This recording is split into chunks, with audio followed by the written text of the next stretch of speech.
Hello everyone, welcome back to my channel, and if you're new here, hi, my name is Polina, and today we have a plan with me in my work planner, which is a Hobonichi Weeks Mega.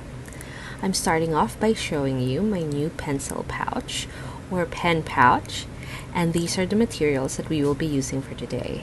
I'm using a couple of highlighters, a fine liner, and then my trusty tool for my stickers, and a brush pen, as well as today's fountain pen, which is a Pilot Kakuno.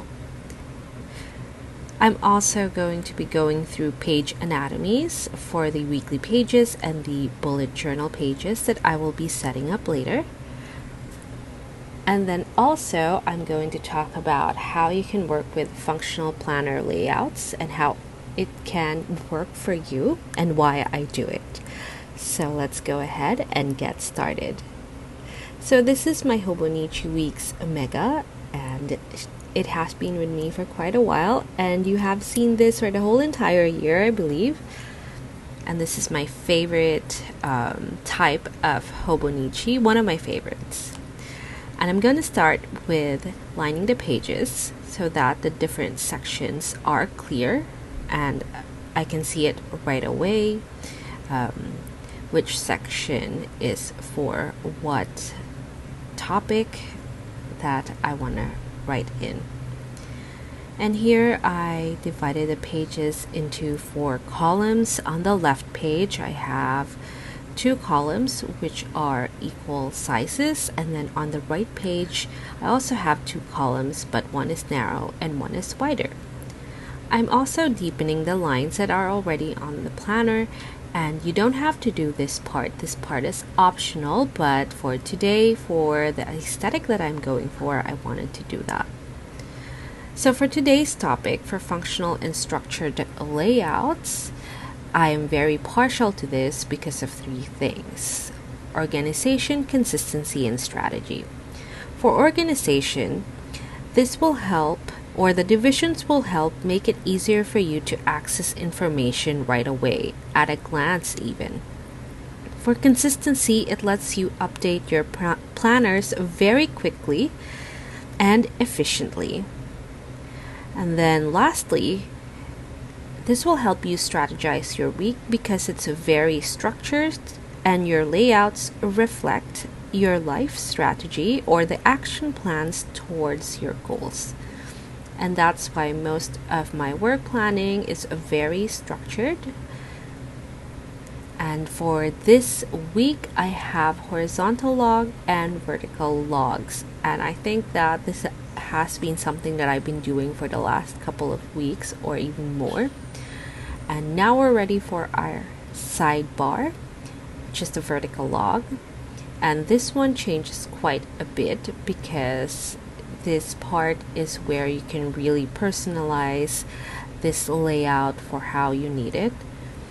And I'm making this very structured. So first I extended even more that right narrow column, and I'm going to show you how I use that later. And then I'm dividing the whole sidebar with that little section that matches the number. And I think that's just really aesthetic because it follows the lines, and then I also have something at the bottom. So the top part is the first thing you see when you're flipping, and then the next it draws your eyes, and then the rest of them is not as good as the top part.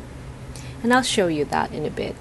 But first let's go ahead and use our highlighter. So the one that I'm using is a little faint on camera. This is a very light purple, and the reason I'm using this is because the last plan with me was using a very bold color, and today I just wanted to be more neutral. And I could have opted for a gray or a brown, but I'm feeling pink today. And I feel like it's a very good contrast to the colors that we used last week. So here I'm doubling the lines on the little focus section against everything else. You can use any color that you want. It's really nice to see different colors per week. And now we're ready for the headers. So the headers, or the pen that I'm using for the headers, is a fine liner because the ink of the highlighter takes a while to dry. And if I use a fountain pen, it's just going to feather really badly. So in order for me to use this page right away without waiting too much, then I use a fine liner. If you hear noises, that is my cat. She's spending a little bit of time with me and she's very curious about all of the things on my desk, which is where I'm filming this or recording this voiceover. So I forgot to put down a highlight for notes, and I just did that and wrote down notes. And I always have notes pages for any brain dump or just information that comes up within the week, and then the very bottom I have a next week.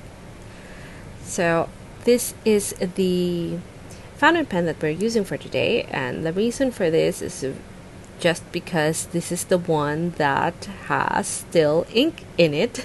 I have yet to refresh my fountain pens, and I plan to do that maybe tomorrow, well, pretty soon.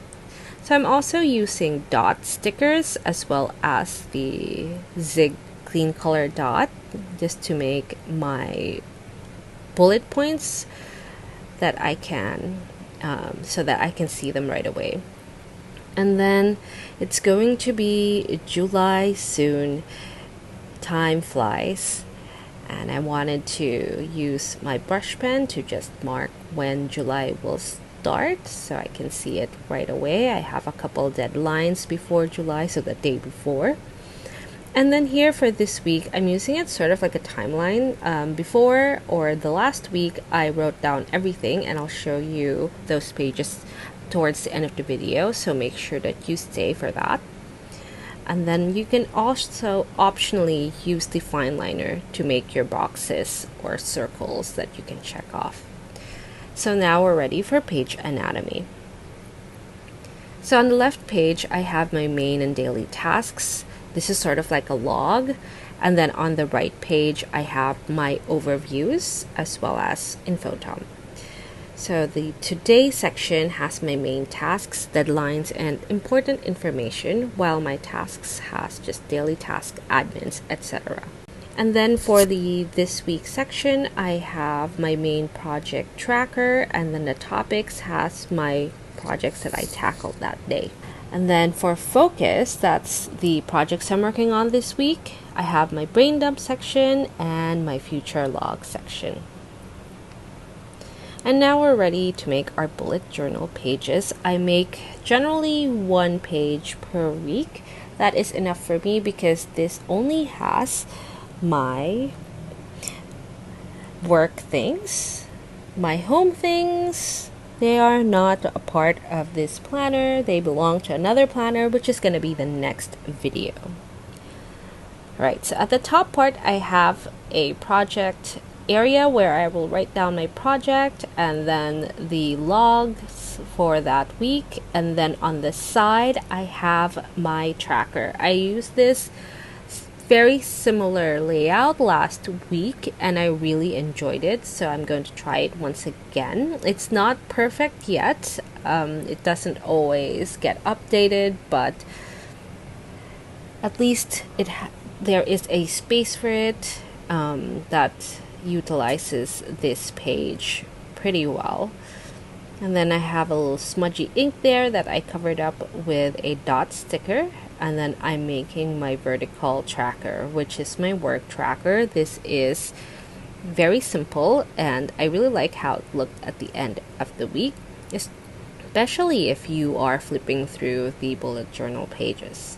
So let's go through the page anatomy. So this is pretty simple. You have your focus of the week, your daily logs, a big space for that, and then you also have your trackers, which has your task trackers, your work hours, which is a line graph, And that's basically all the trackers that I'm using for today. And then we have reminders, which is the important notes. And lastly, this is the last week's pages, and this is pretty much almost full, and I really like how it turned out. And that's it for us today. Thank you so much for watching. If you like this video, please give it a thumbs up. If you want some more planner videos, please subscribe, and I'll see you next time.